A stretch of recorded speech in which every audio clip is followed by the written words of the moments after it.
Hey everybody, how y'all doing? It is Thursday, I think it's the 5th, June the 5th, and I'm out here at the ballpark. My son's practicing, so I thought I'd take this time to do a little Bible study.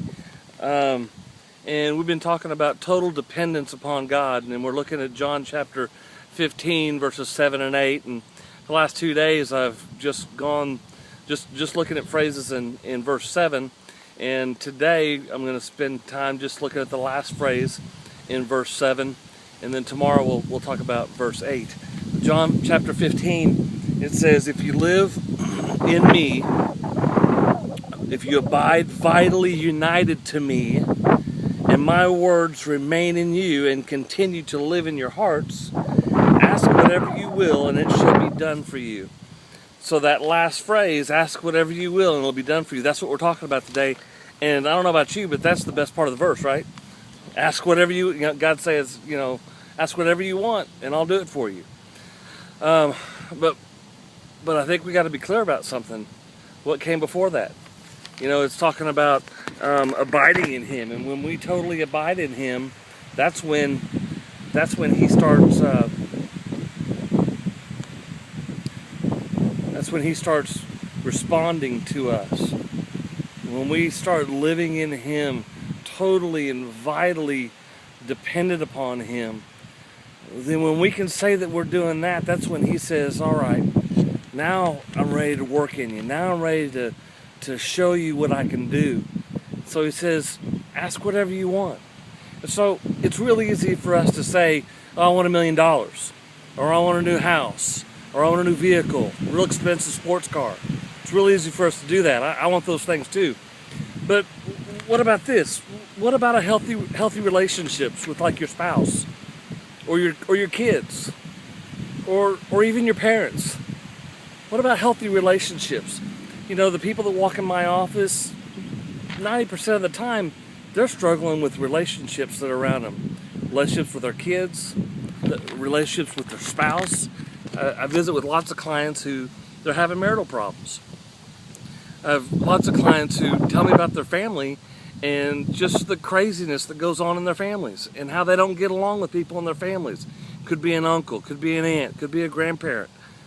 And so what if we asked for that? The type of relationships that are healthy and strong in our families. And one of the things that thrills my heart is every once in a while, it doesn't happen every day, but it happened just recently in my office. Is I sit down with a couple that I've been seeing for 6 months, and we start talking about how much they've grown in the last 6 months.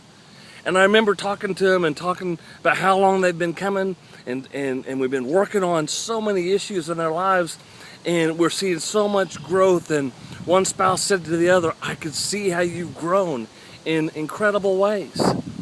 And I said to him at the very end, I said, "I think you're healed. I think you can fire me."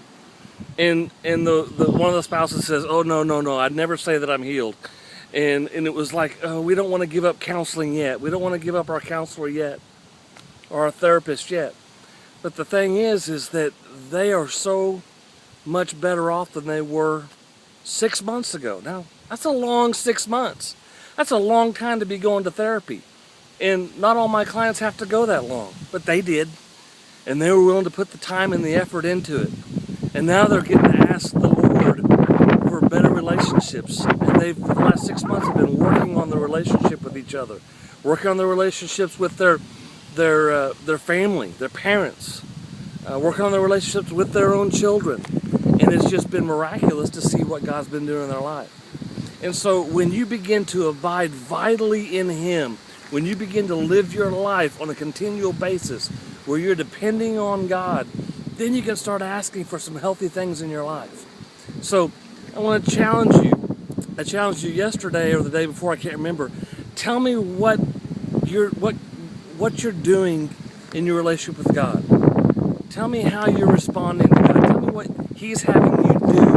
Or right now, one of the things that God is doing in my life is He said, "Scott, you're a minister." Now, I'm not on staff at a church, but I'm a minister. I'm called. And so God says, "Scott, I just want you to minister. Find any and every way that you can minister to people." And so that's what God has been speaking into my heart lately. So what's God speaking into your heart? Email me, text me, Facebook me, message me, respond on YouTube comments. Don't forget to subscribe to the YouTube channel. You've got to be logged in to do that. You got to have a YouTube account. Not that hard. You can do it. And subscribe to the channel. And I thank y'all for watching. God bless y'all.